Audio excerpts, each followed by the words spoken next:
What's up, friends? It's Dr. Steph from Heights Chiropractic and Nutrition, and I am back to talk to you about the 5 reasons why you are constipated. So let's get right into it.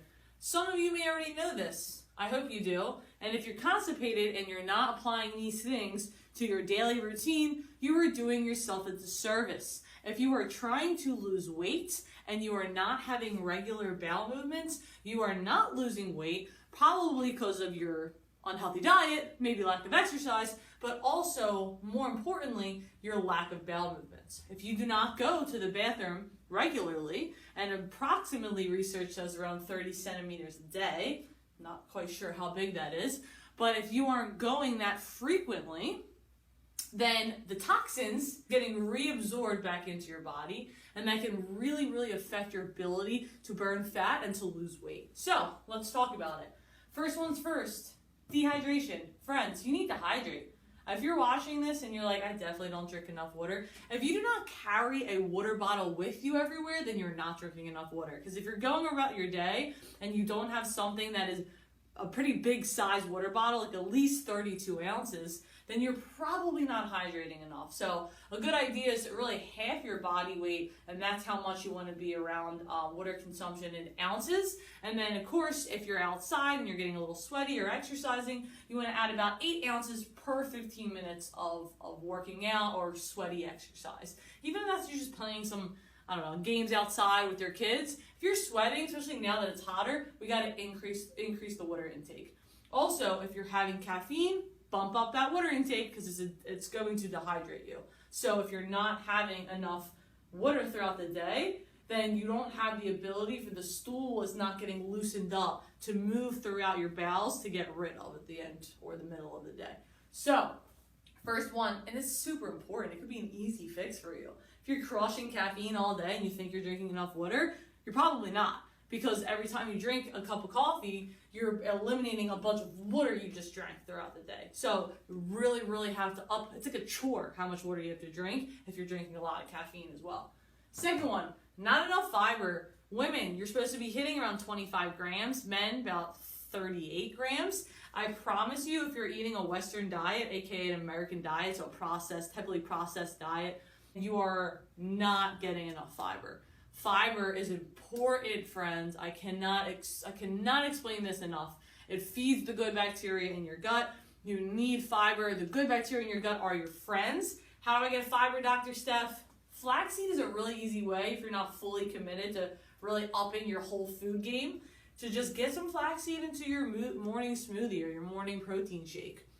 It's really rich in fiber. Your seeds and your nuts are fiber, so your chia seeds, your nuts, your dark leafy greens are crushed with fiber. Really start adding that spinach and kale and collard greens into your lifestyle.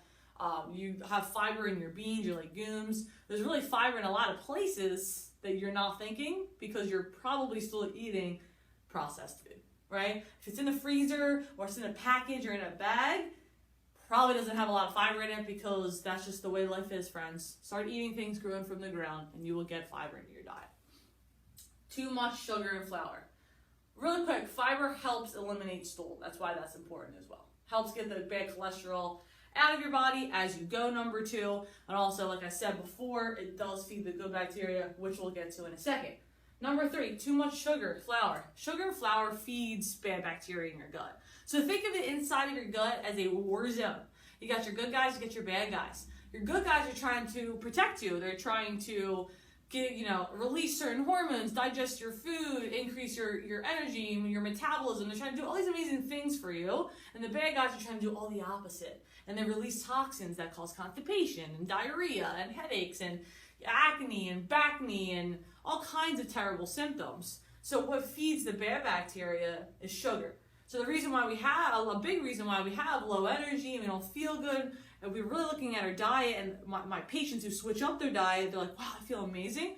A large reason is because now they're not feeding that bad bacteria anymore, and they're getting more fiber from the whole foods that they're starting to incorporate that's feeding that good bacteria. So that's important to understand, friends. That sugar and that flour intake is really can affect the way that you go, number 2, because again, it's feeding the bad bacteria in your gut, and that is not your friend. Number 4, food intolerance. There might be a food that you hold near and dear to your heart that unfortunately, for whatever reason, over time, your body has started to low-grade attack it as a antigen, as a invader, as a problem. So it can be blocking you up. A food intolerance can often be a reason why you're having constipation, whether that's just something in the food. I've had a patient, it was meat for her. So she didn't go completely vegan or vegetarian, but she switched to a pescatarian because the meats were giving her a lot of constipation. So these are things that you need to think about. Am I eating something that is blocking me up? Can I go on an elimination diet? If these are questions you have, give us a call, send us a message. We'll love to help you out, but that is often a reason for constipation. 5, too little good bacteria in your gut. This goes back to what I said earlier about that ecosystem inside of us, that war zone, the good guys and the bad guys. If you have too many bad guys, you're going to have low energy, you're going to have trouble losing weight, you're going to have issues with your moods, hormone problems. You're going to have all these kinds of negative things and feelings if you have too much bad bacteria inside of you. And the more good bacteria you get inside of you, the more it can fight off the toxins that the bad are trying to expose. So there's trillions of bacteria all over us and all inside of us. It's literally a huge part of what makes us up as people, as DNA, to the point where researchers are starting to think that it's almost more evident of someone's identity than DNA is. I know that's a broad statement, but that wasn't my own. Someone else said that. So, too little good bacteria in your gut. How do we get good bacteria inside of our gut? Probiotic, friends. So, if you are someone who has a lot of anxiety and stress, who's been on medications, who's on birth control, who drinks alcohol regularly, who is on other medications, who eats a lot of sugar and flour, and your diet's not the best, friends, that is all things that wipe away that good bacteria inside of our gut. And if you've ever been on antibiotics multiple times in your life, that I can tell you probably have a very, very few good bacteria in your gut. So that could lead to an incredible amount of diseases, especially irritable bowel disease, Crohn's disease, celiac disease. It could be a huge part of those kind of bowel diseases. How do you get good bacteria? Again, a really heavy dose probiotic, and then weaning yourself off to a regular dose probiotic, switching it up every few months, 1 month on, 1 month off. I hope you found this really, really helpful. If you do suffer from constipation and you're trying to lose weight, there are ways that I help my patients out tremendously because, again, they can't really hit their weight loss goals or their energy goals if they're still struggling from constipation. So, if you have questions, please message or call us at any time. We would love to help you out. And let's stay tuned to the next video. We'll keep talking about your health.